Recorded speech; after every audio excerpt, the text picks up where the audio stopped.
Governor, how come you're not taking questions from voters? No, stop coming up to me, talking to me. What are you talking about? I'm not here murdering with people. Are you blind? Are you blind? He had a very bad day today. He got very angry at the press. You're not allowed to get angry at the press.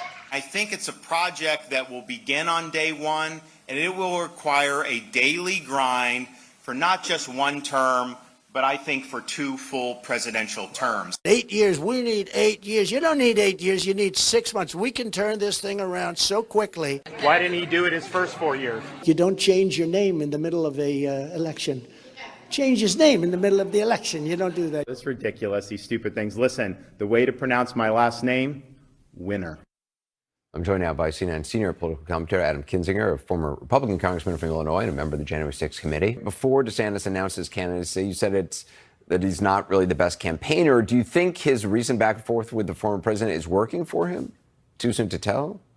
Yeah, I think it's important that he goes at former president to an extent. He's still kind of keeping his powder dry. I mean, he doesn't mention Trump by name. He speaks kind of in generic terms, says candidates need to look forward, not backwards. He doesn't talk about Donald Trump. And I mean, there's still this belief that some magical pony is going to come into this race and sweep Ron DeSantis in by default. Well, the truth is you have to go after Donald Trump, and you can't out-Trump Trump. And that's what I think Ron DeSantis is trying to do. So I think all you got to do, frankly, Anderson, is take a peek at Twitter and watch the DeSantis and Trump camps right now. They're absolutely destroying each other. So I think this is really anybody's game, including neither of those two possibly being the nominee.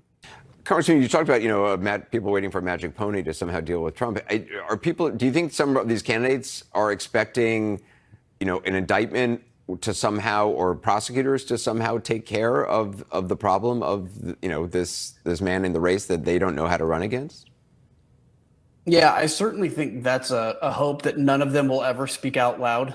They shall say nothing about Donald Trump in public. I think it's that. I think it's also maybe somebody will come in and actually do the dirty work for them and take out Donald Trump. I think that's why some people are excited about Chris Christie coming in, even though I remind people that he actually took out Marco Rubio and was one of the first to endorse Donald Trump in 2016.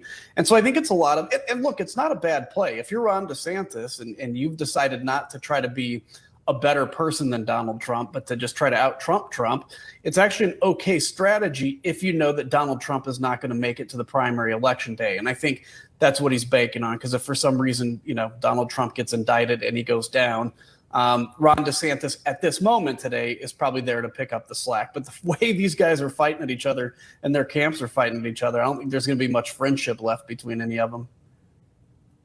Yeah, I mean, this is an exact repeat of 2015. Everybody is running. Literally everybody that ever thought about running is running or thinking about running right now. And it's exactly what happened in 2015. And the problem is, so right now, having a lot of candidates in the race, technically, I guess it's fine because there's still a lot of time before the first primary. People can drop out after the first primary. But the problem is narratively, this is allowing Donald Trump to be in the lead forever and over. If he's getting 30% and the next candidate's getting 5 or 6, and that is emblazoned into people's minds for the next 6 to 10 months, he's going to be the Republican nominee. So look, everybody has a right to run, obviously, but I wish some of these candidates would just say, look, I'm not going to win, so I'm going to stay out, because Donald Trump Anderson will get 35% at least of the Republican base.